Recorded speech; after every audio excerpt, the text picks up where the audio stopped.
Geopoliticalmonitor.com posted a very serious article titled, "Every War is a Space War Now."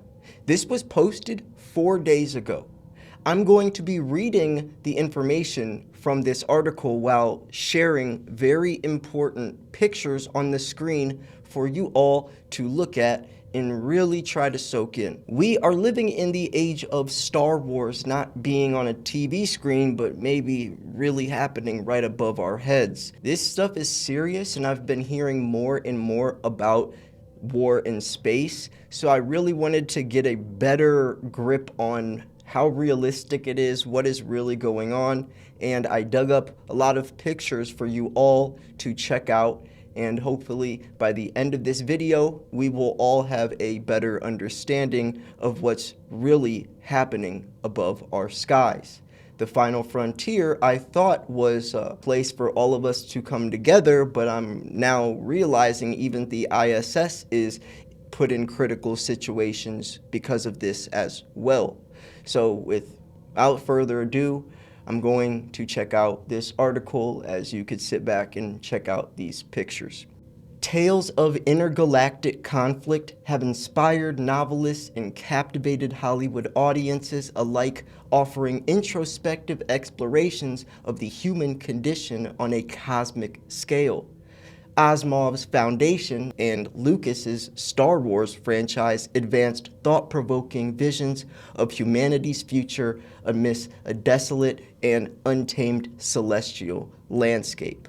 Today, epic battles waged against rival factions across vast interstellar distances increasingly serve less as thrilling adventures tantalizing the impressionable human imagination and more as allegories for contemporary geopolitical tensions. Artemis Accords, spearheaded by the United States alongside the European Union's Strategic Compass, NATO's Allied Air Command and Space Center of Excellence, the deployment of SpaceX satellite constellations, the operational prowess of the Soyuz launcher and the Galileo spacecraft, the establishment of sovereign space forces, and geospatial intelligence capabilities such as Airbus Defense and Space, and the dynamic evolution of the new space economy collectively portend of humanity's burgeoning endeavors beyond the confines of Earth's atmosphere. However, with this progress comes new challenges.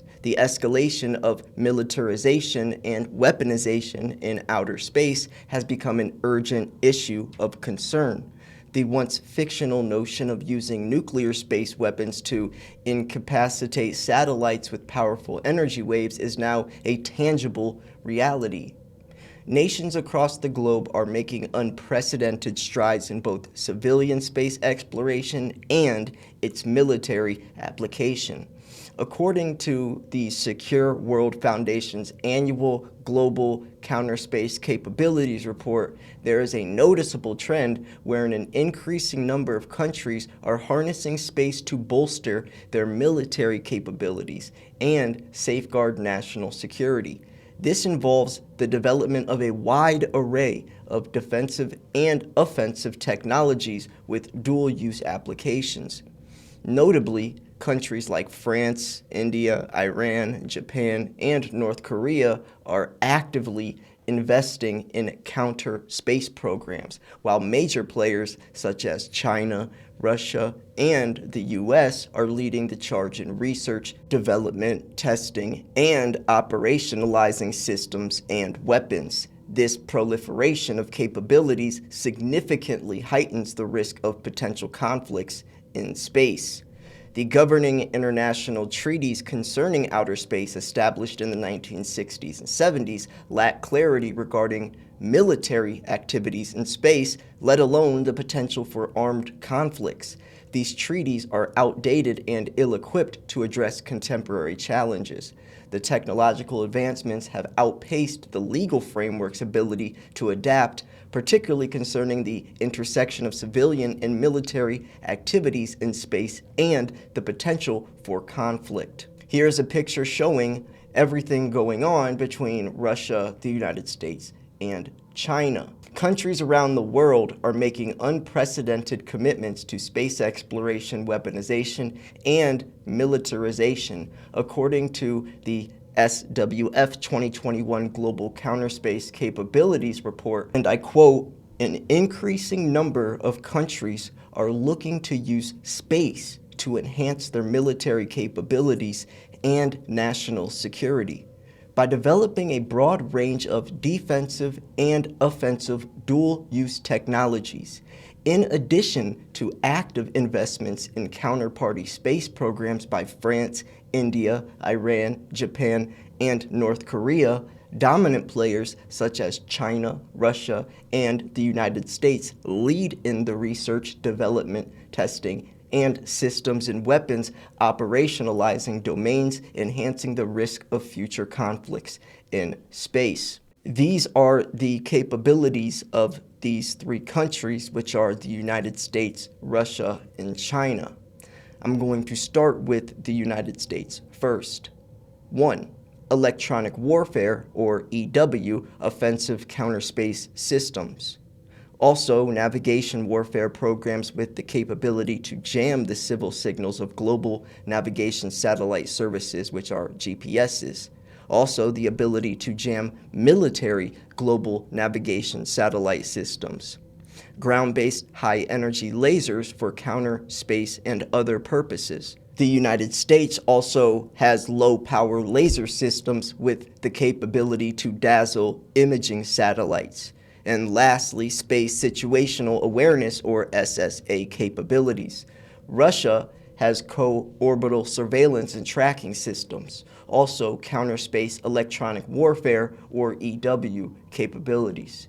Systems capable of jamming GPS receivers and communication satellites. Systems capable of interfering with unmanned aerial vehicles, or UAVs, guided missiles, and precision-guided munitions. Aircraft-borne laser systems for targeting the optical sensors of imagery, reconnaissance satellites, and space situational awareness, or SSA, capabilities. China has missile defense systems with kinetic anti-satellite capabilities. Also, ground-based space situational awareness capabilities, optical telescopes, and radars for detecting and tracking space objects.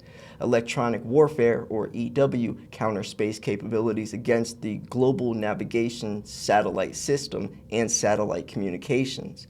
Directed energy weapons, or DEW, for counter-space use.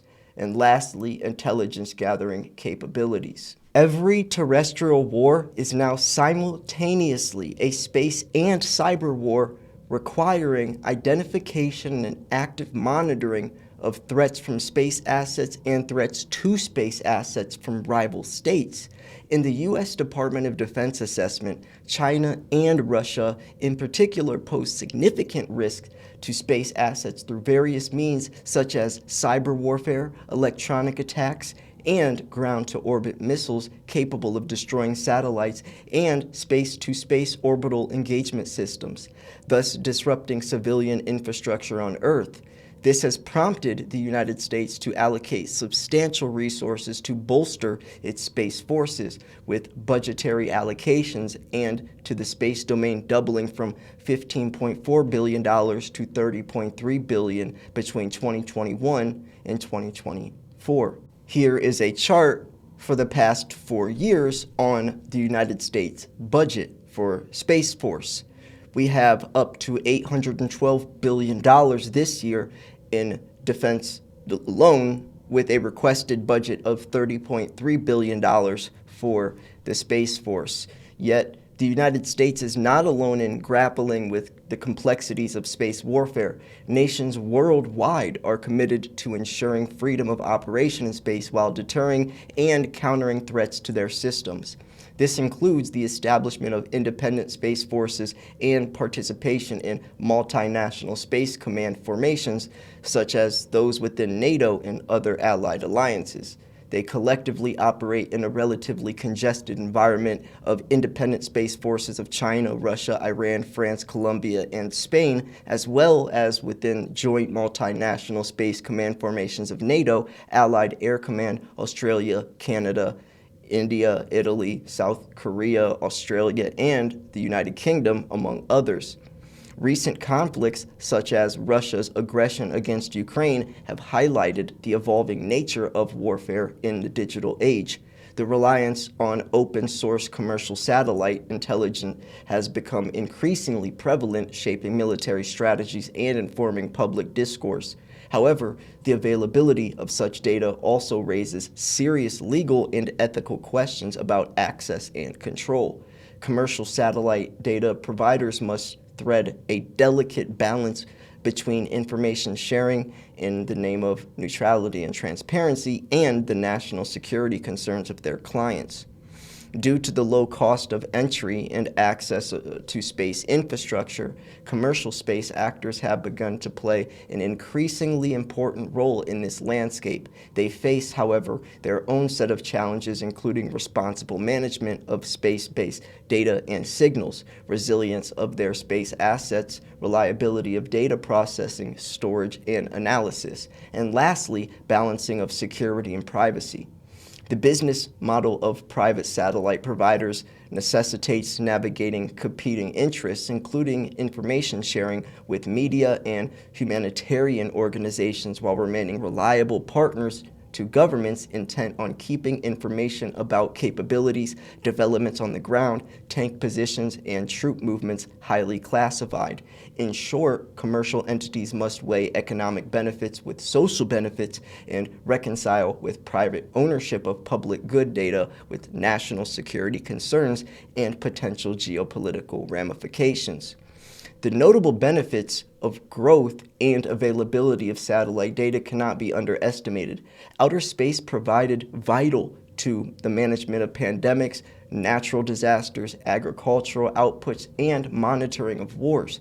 Legal restrictions such as the Kyle-Bingham Amendment or the KBA, however, can also significantly complicate the information sharing landscape by limiting the release of up-to-date high-resolution satellite imagery in certain contexts. In 2022, Maxar Technologies' release of satellite imagery showing Russian troop built along Ukraine border provided invaluable in dispelling disinformation. But according to reports by Scientific American private companies, including Planet Labs and Maxar Technologies, have restricted or delayed high-resolution optical satellite imagery by 30 days in the Israel siege of Gaza, citing potential for misuse and abuse. Private actors must thus increasingly reckon with the unintended consequences of detailed satellite ad hoc data sharing in active conflict zones and high-demand data environments. Navigating these complexities will require international cooperation, technological innovation, and a careful consideration of ethical and political implications, as well as the provision of legal guardrails to avoid the appearance of bias and undue politicization. Developing suitable legal instruments to address the fundamental challenges of armed conflict in outer space is essential and long overdue. This endeavor and U.S. leadership are not only crucial in addressing the challenges raised above the establishing overarching principles of international law applicable of activities beyond Earth, but are also the key to expansion of the scope of existing institutional mechanisms to arbitrate legal disputes between both state and non-state actors involved in the space arms race, surveillance, and reconnaissance, while fostering a functional framework of space diplomacy. So there is a lot to unpack in this. I would love to hear your thoughts. I really did like the part where they mentioned these long overdue treaties, since I know with the ISS now being in terrible threat with a lot of space debris and possibly armed targeting towards these types of space programs, whether it's SpaceX or the ISS or the satellites used in military, is something that we all have to come together and figure out, because like they said, these treaties are outdated, and as warfare starts to build more and more, they're going to start using the final frontier for more bad than good. where before it was thought of as an exciting time, but now it could also be more of a terrifying time as the world advances technologically. Also, with all of these wars escalating, could be catastrophically as well. I would love to hear your thoughts on this, but I think the main problem lies within these outdated treaties and how these wars and technology are advancing faster than we can come together and figure out any type of legal institution in place to possibly or potentially fix this problem. But again, with sanctions and people not really caring, I don't even know if these treaties would hold up anyways. Regardless, I would love to hear your thoughts on this. I think this is a very serious conversation, and I wanted to bring it to light. So make sure you like this video, make sure you comment, make sure you subscribe, because I'm giving away some silver as we approach 100,000 subscribers. Thank you so much for tuning in. This was Silver Slayer. I'll see you guys tomorrow. Peace.